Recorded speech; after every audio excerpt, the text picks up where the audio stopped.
good morning or almost good afternoon, right?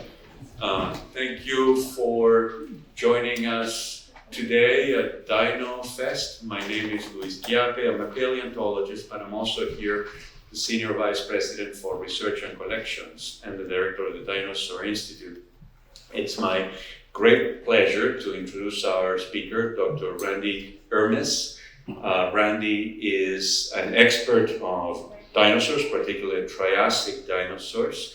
He hails from Salt Lake, Utah, where he's a chief curator at the Natural History Museum of Utah, as well as a professor of the University of Utah. And Randy's done decades of work on the evolution of Triassic dinosaurs, the fauna from the Triassic, changes related to climate change back 200 and plus million years ago. He's done field work, a lot of field work here in the US, in the Western states, but also internationally, places like Ethiopia or Argentina. So we're very, very lucky to have him today talking to us about the rise of dinosaurs. Please welcome Randy Ermes. I forgot to say that, many of you go through the museum, the Dino Hall, and other places where you see dinosaurs. I think it's important, in case you don't know, that for you to know, particularly people who are here, who are Angelinos and share this city with us, this museum is also a research hub. I have my colleague there, Nate Smith, the curator of the Dinosaur Institute, myself. Not only we conduct research and have collaborations across the globe, but also we have very close connections with the University USC across the street.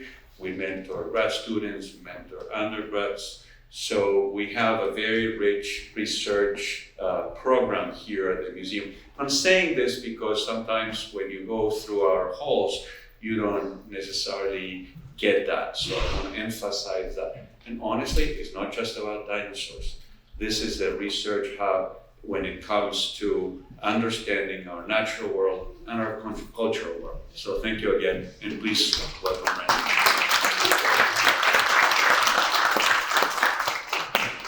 Well, thank you all for coming today, and I hope you're all enjoying DinoFest so far, and I look forward to exploring the rest of it this afternoon. And thanks, Luis, for such a generous and kind introduction. And what Luis just said, I think, is a great way to start to emphasize that, the science that I'm going to talk about right now is really very collaborative work. I'm just a small part of it, and it involves a lot of different folks, including your very own curator, Nate Smith, and your other keynote speaker this afternoon, Dr. Jessica Whiteside, who's going to be giving a talk at 2 p.m., so come and check that talk out as well. The rise of dinosaurs in the Triassic period definitely holds a special place in my heart. It's my favorite time period. And I love to start out with this image that's scrolling across the screen, because there's all sorts of different weird and wonderful, bizarre Triassic creatures in this image by Victor Lesche.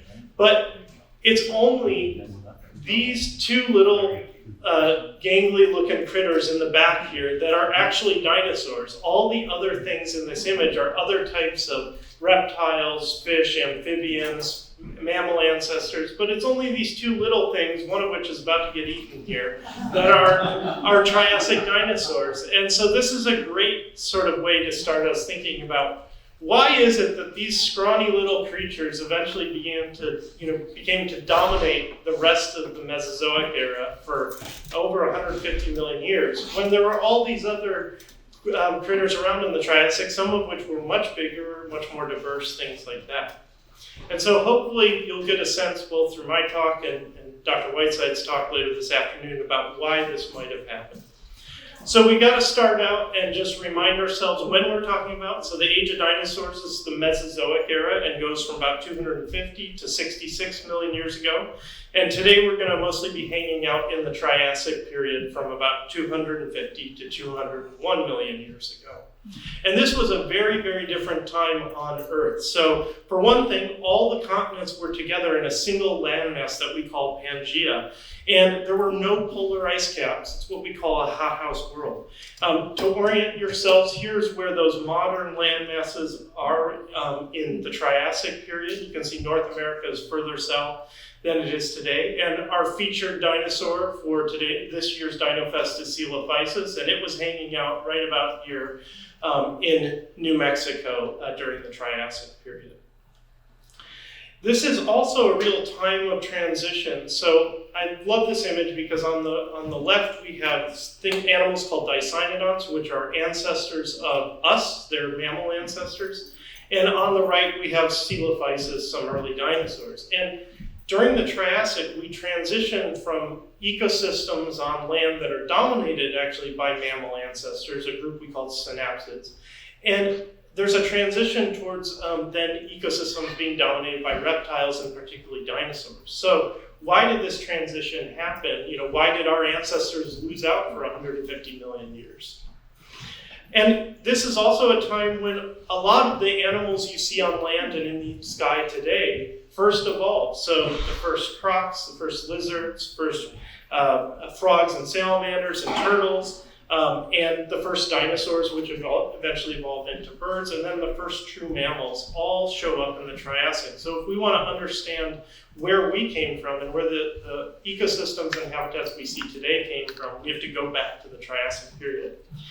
There's a lot of other cool things happening, really weird things like big space rocks hitting the Earth. This is a crater in Quebec, Canada called Manicouagan that was formed about 215 million years ago, and there's several other craters during the Triassic period that were quite large. None of them quite as big as the one that killed off the dinosaurs at the end of the Cretaceous, but still, would have been a very bad time if you were living in Canada when this asteroid hit.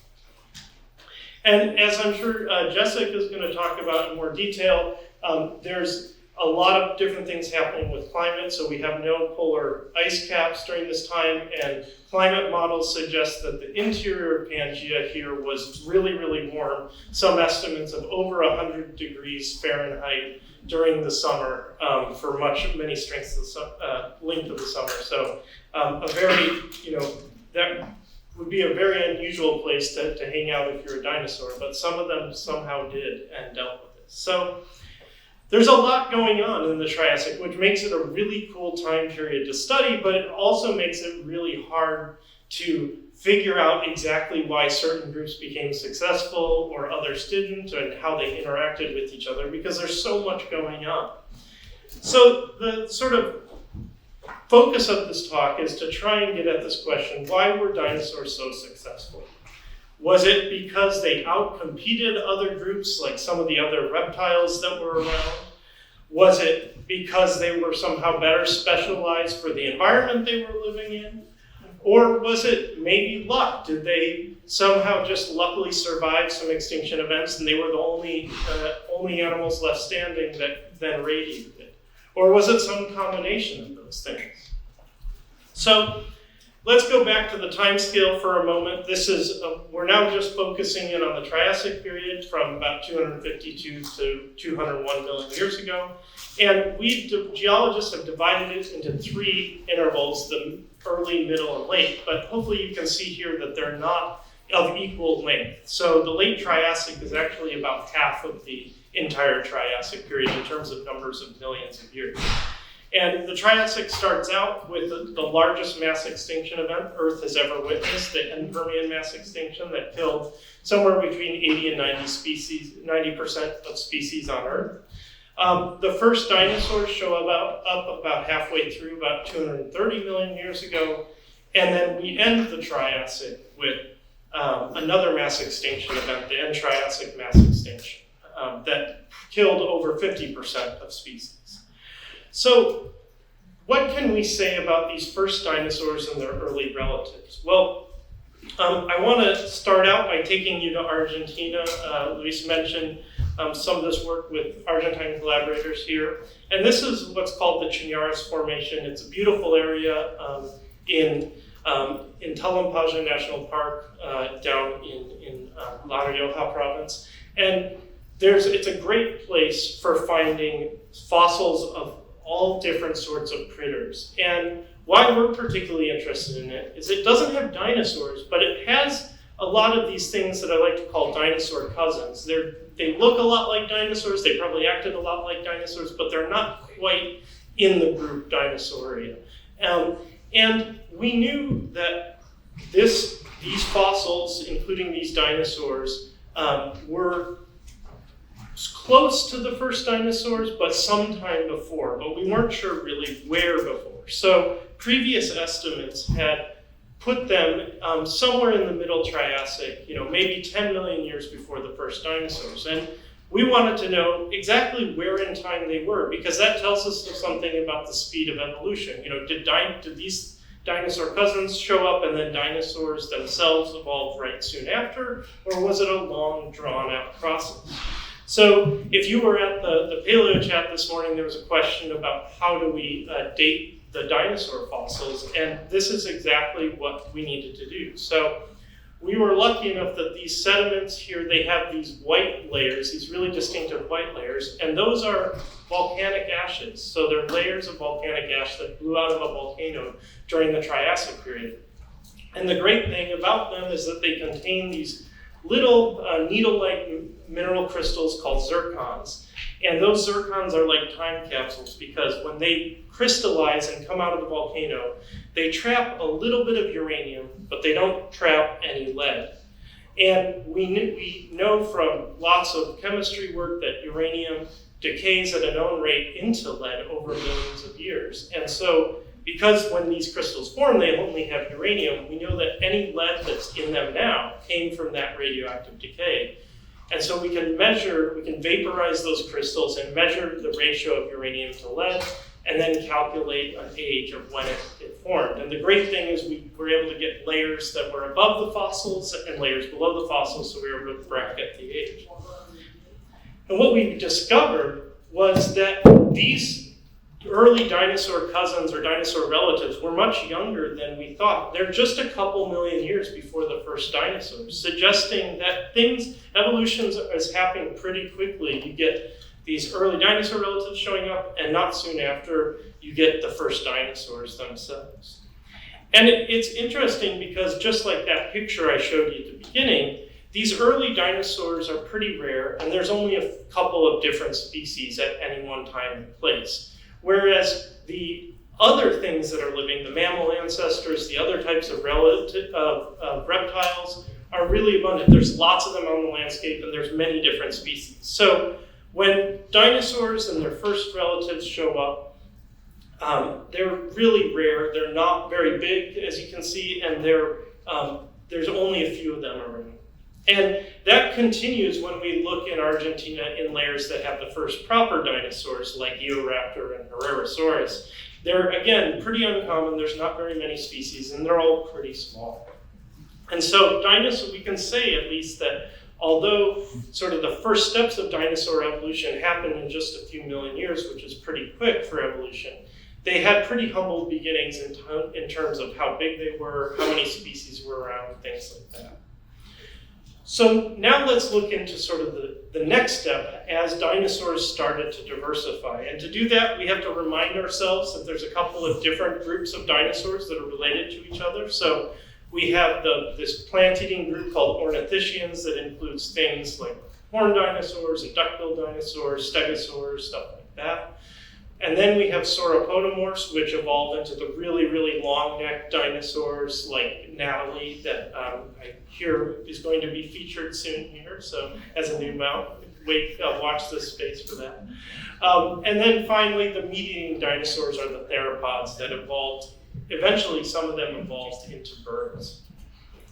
And so with these three groups, why did they become so successful and how did they diversify? How quickly did that happen, and for what reason? So some people have suggested that dinosaurs had some sort of trait or characteristic that meant they could outcompete other groups. So in this picture of the earliest dinosaur ecosystems, I've circled here the early dinosaurs, and some paleontologists have suggested that something about these animals, whether it's their ability to grow fast or move or run quickly, meant that they were able to outcompete all these other types of animals living on the landscape, circled in yellow here. Other folks have suggested that maybe it had to do with extinction events. So there was an idea that some of these animals that are not dinosaurs went extinct soon after the first dinosaurs evolved about 230 million years ago. And we know that a number of these other animals went extinct by the end of the Triassic period. And so the suggestion here is that maybe dinosaurs weren't superior in any way, but they survived these extinction events, whereas other groups did not. And then that allowed dinosaurs to diversify. And there's a lot going on in the Triassic. These extinction events appear to have been caused by these giant fissure eruptions of lava. So not just like a single volcano erupting, but giant cracks in the ground that poured out miles and miles of lava that put lots of greenhouse gases like carbon dioxide into the atmosphere. So what's going on here? Well, let's transition now to someplace closer to home, Western North America. And this is where I first got interested in this question. Working with some colleagues, we wondered what is actually the dinosaur record in North America for Triassic fossils. How many Triassic dinosaurs are there actually really? So what we did was we went to every museum collection we could think of and looked at all the bits that have been labeled Triassic dinosaurs. And don't worry about anything that's on the screen here, because really the key take-home message is that throughout the Triassic in North America, dinosaurs are very rare. There were a lot of bits that had been called dinosaur fossils that weren't. Then there were a lot of things that just were too fragmentary to identify. And so when you really boil down to the things we could actually identify as dinosaur fossils, they're really, really rare, and there's only a few species. And in particular, there's only specific groups of dinosaurs present in the Triassic in North America. So we didn't find any evidence for ornithischian dinosaurs, the relatives of horned dinosaurs and duckbills and things like that. We didn't find any evidence for sauropodomorphs, the ancestors of the big long-necked dinosaurs. We only found a few fossils of theropods, the meat-eating dinosaurs. And it was just these small meat-eating dinosaurs like Coelophysis, nothing really big. And as I mentioned, they're really rare. Less than 10% of the fossils out there of animals with backbones from North America are dinosaurs. So they're pretty humble. But this was just a view of what we could look at in the collections that we have existing. And we wanted to go out and get new data as well. And so in a project that involved collaborating with both Dr. Nate Smith and Dr. Jessica Whiteside, we went to this place called Ghost Ranch where Coelophysis was found. But instead of working at the same site and same layer where Coelophysis was found, we decided to excavate a new site called the Hayden Quarry that is a bit older and hadn't been really fully excavated and had a lot of new information to say. So this is what it looks like from the site, and we're just excavating into this sort of soft mudstone here with beautiful sort of red cliffs in the background. And the environment is that this was a broad floodplain, so rivers and streams, some 200 plus million years ago. And if you look at these layers here, you can hopefully see there's these sort of thin gray layers in between, and those thin gray layers are river channels that got filled up with mud and sediment, and also fossils of dinosaurs and other animals. And so that's what we're excavating, is these thin little layers. And it's great because it's one of the few places where we can use heavy machinery to take all the rock off above the bone layer to make it a lot easier, and we can even put up shade structures so we're not sweltering in the heat. And excavating all sorts of different bones from many different animals of different sizes. And the cool thing is, over a few weeks, we can easily excavate about 1,000 individual bones from this site. It's so rich and so easy to excavate. And there's many different types of animals here, and this is just showing some of the dinosaur fossils and their relatives, some of the leg bones and things like that. But the key part of the story here is not any individual animal we found, but all the different types of species that are there. So first of all, we found some of those dinosaur cousins. Before I'm getting ahead of myself, we have lots of other reptiles, so things that are related to modern crocodiles like phytosaurs and aidosaurs here. But then we also did find some of these dinosaur cousins. So this animal we call Dromaeomeron, which is related to some forms that's in Argentina, something similar to an animal called Silosaurus. And these are both related very closely to some of those animals I was talking about earlier from right before the age of dinosaurs. And then we also found things similar to Coelophysis and a new meat-eating dinosaur called Tava, both of which you can see fossils of next door when you go back after the talk. And so we're excited about finding all these different things, but it's really the fact that they're found together that was notable. Because this was the first time people had found these dinosaur cousins alongside true dinosaurs. So it showed that the dinosaur cousins didn't go extinct once the first dinosaurs showed up, but they were living together for quite a long time, as well as with other types of reptiles. And so finding those close relatives living together with these other types of reptiles was really exciting. But when we totaled up the numbers, it's the same story as before. Dinosaurs are pretty rare. There's only about 10% of the fossils we find, and there's only a couple of different dinosaur species present. So even though it was a really exciting sight, it's consistent with this story that at least in North America, we only have these small meat-eating dinosaurs in the Triassic, and they're pretty rare.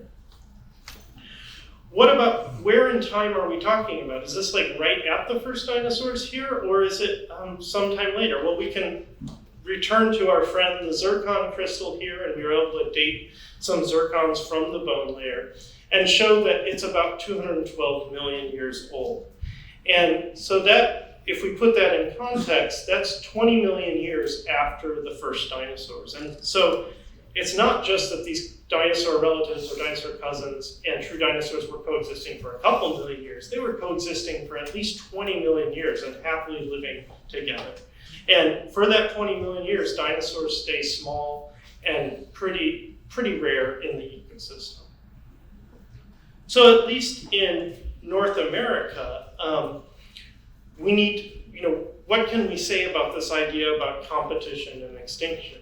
Well, if we go back to this, it turns out that only one of these animals actually went extinct during the Triassic period, about 225 million years ago, but all the others were happily living alongside. So it doesn't seem like dinosaurs, just exploded in diversity because of an extinction event during the Triassic period. And we know that even 20 million years after their origin, at least in North America, they're pretty rare. So it doesn't seem like they're totally out-competing all these other animals either, at least in North America. And we still have, again, this same trend where we only see small meat-eating dinosaurs. We don't see the other two groups. And that these other types of reptiles here are much more abundant, they're much more common, and there's a lot more of them, of different types of species. So then the question, of course, became, why is this the case? Why do we only see these small meat-eating dinosaurs in the Triassic of North America? When we know that in other places in the world, these other types of dinosaurs existed.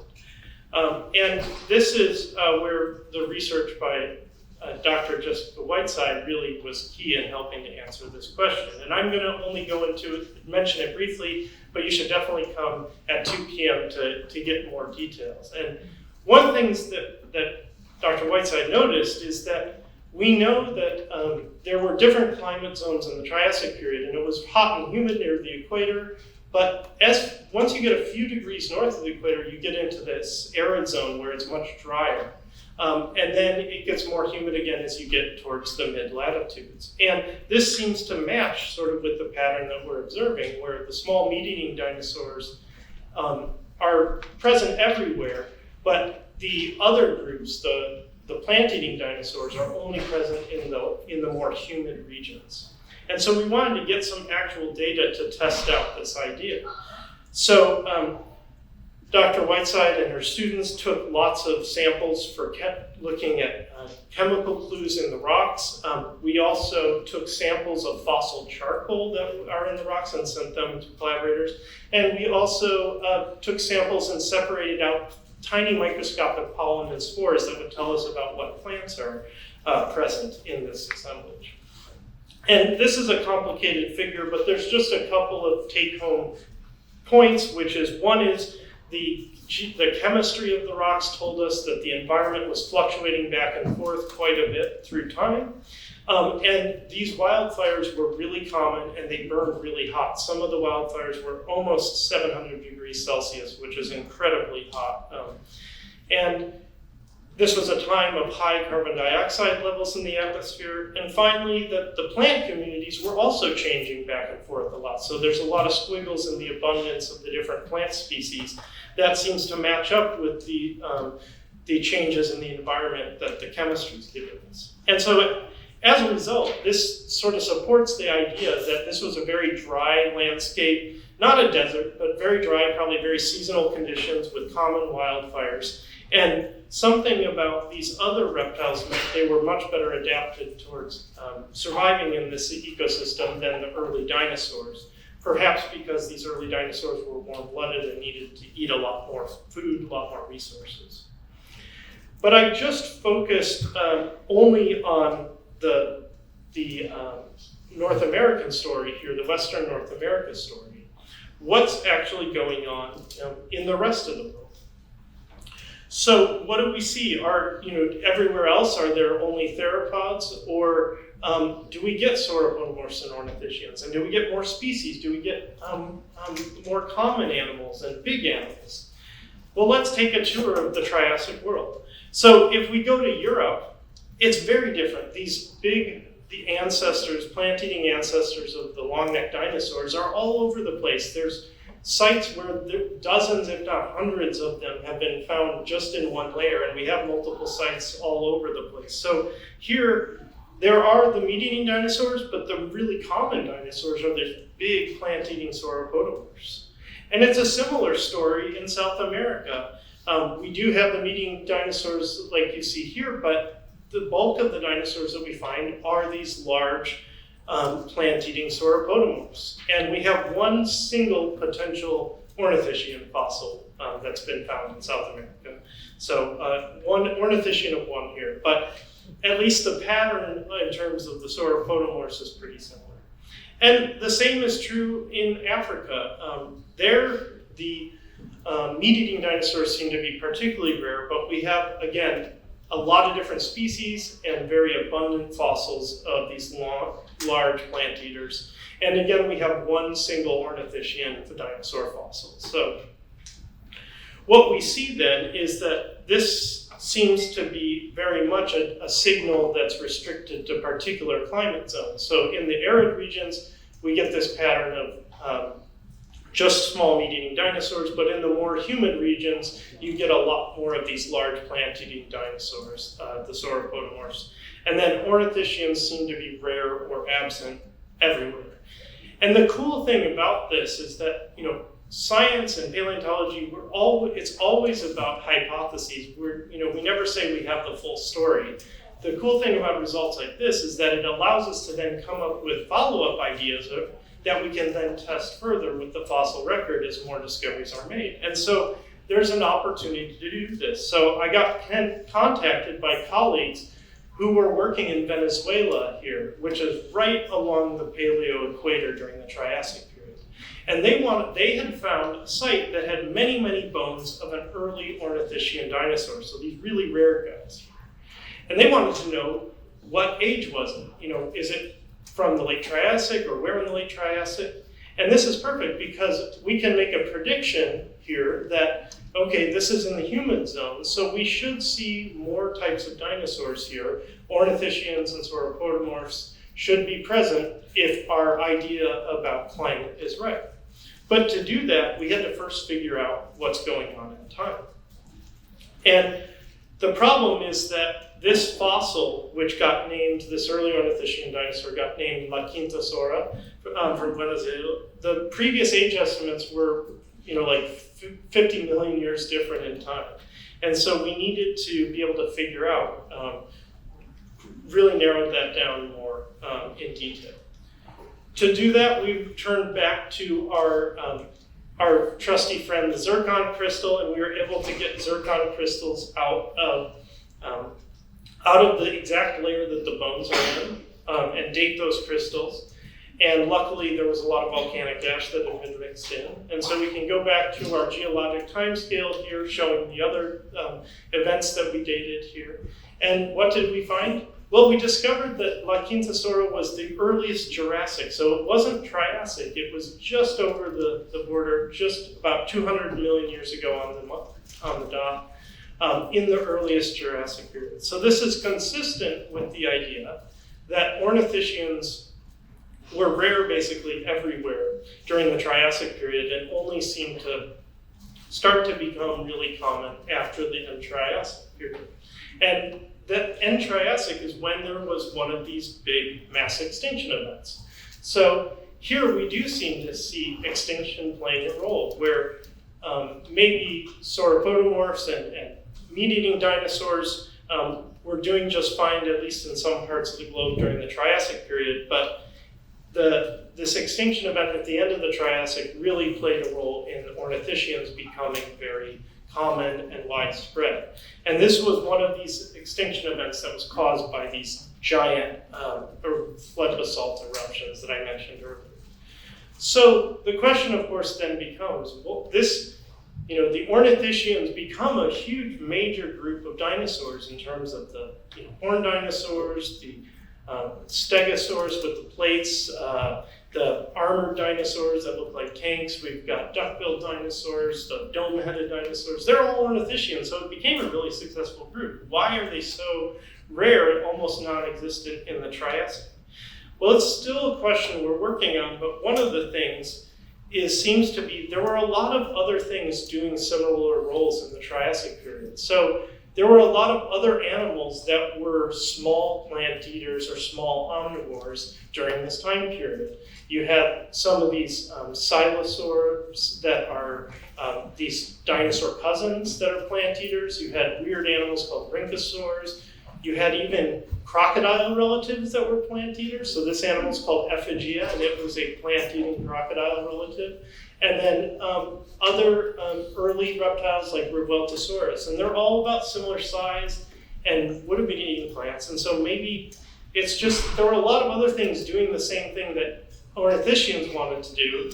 And it wasn't until the end Triassic mass extinction that these other things went extinct and the ornithischians were able to proliferate. Because as soon as this extinction event's over, we see all sorts of different types of early ornithischian dinosaurs showing up, whether it's La Quintasora here, or Scutellosaurus, or Heterodontosaurus with these moon-looking canines here. So it's really a complex picture. And I think, so if we go back to the question that I mentioned earlier in terms of why dinosaurs were so successful, was it competition, environment, or luck?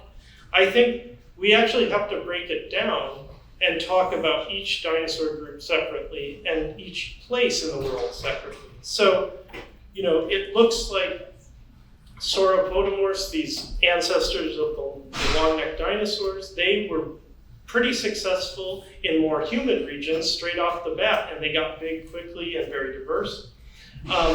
But in the more arid regions, it's only the small meat-eating dinosaurs, like the one running for its life in the back here, that were able to survive in these dry regions in the Triassic. And it's only after the end Triassic mass extinction that we see the other groups of dinosaurs showing up in North America.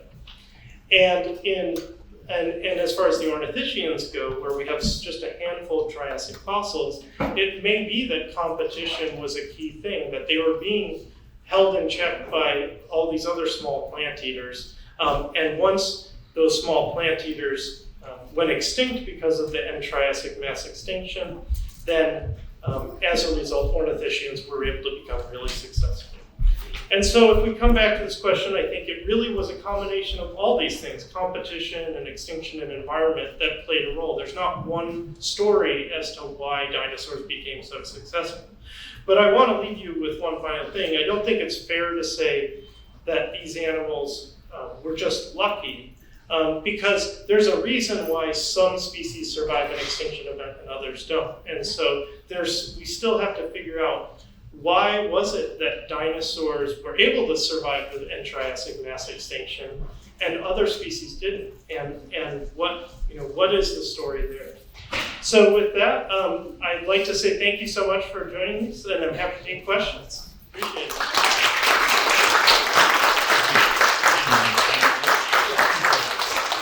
I have a couple questions. First question has to be with the fact that we have like actual true dinosaurs, like around the 230 million year mark.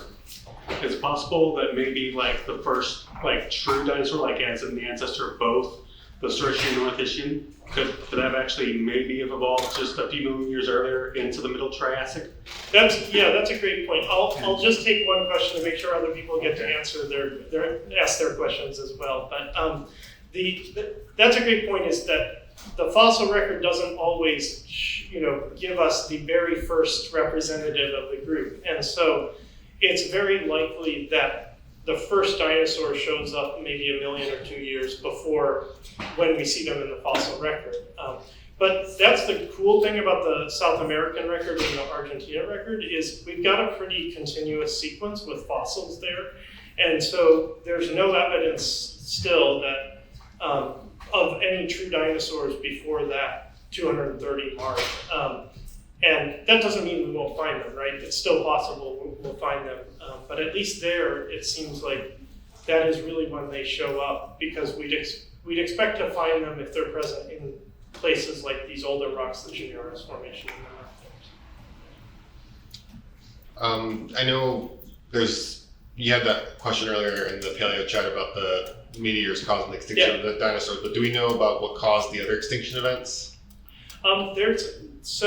There's 5 major mass extinction events that have been recognized in the fossil record, and then several others that were still pretty big but don't get ranked with the big 5. And it's looking more and more like most of them are related to big volcanic eruptions, but I think I'll leave it at that and tell you to come back at 2 p.m. for Dr. Whiteside's talk. So, yeah.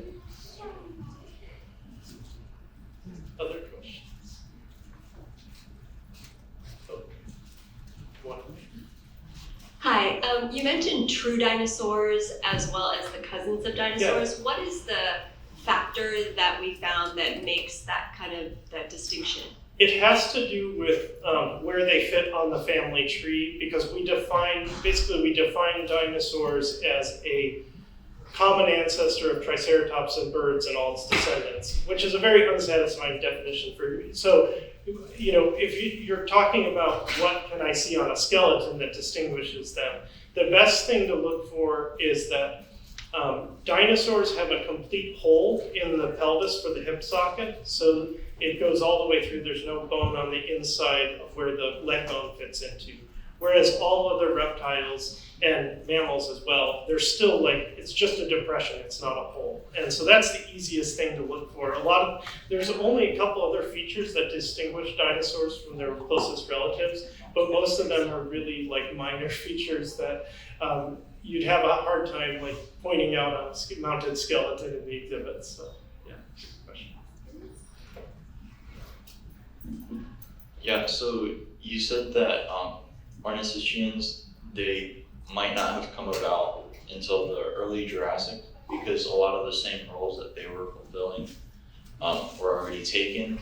So what roles were being replaced when theropods and sauropodomorphs elsewhere in humid regions and arid regions were before them? Mm-hmm. What was there and what were they filling up after the Permian mass extinction? That's another great question. So we do have a couple Triassic ornithischians, so they've appeared, but they're just not really, doing much.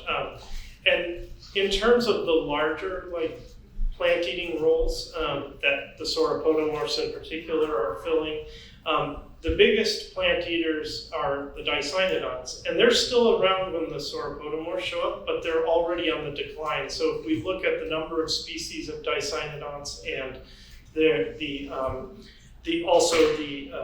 just how abundant they are, after the Permian extinction, they really start to go on the decline even before sauropodomorphs show up. They're still around and they're coexisting. I was going to go back here because we've got in the water there, in the middle of the screen, that's a Dicynodont, one of these tusks. They're mammal ancestors. They've got two big tusks and then a beak, and they were major herbivores for quite a long time, but sort of declining as these dinosaurs show up. And there were lots of other meat eaters around that weren't dinosaurs, and so that's a harder question to get at is, I guess the nice thing about being a meat eater is you can eat many different things, basically whatever fits in your mouth. So you can sort of specialize, you can divvy up the prey among yourselves based on body size and what you can eat, and that allows many different types of meat eaters to be around. So.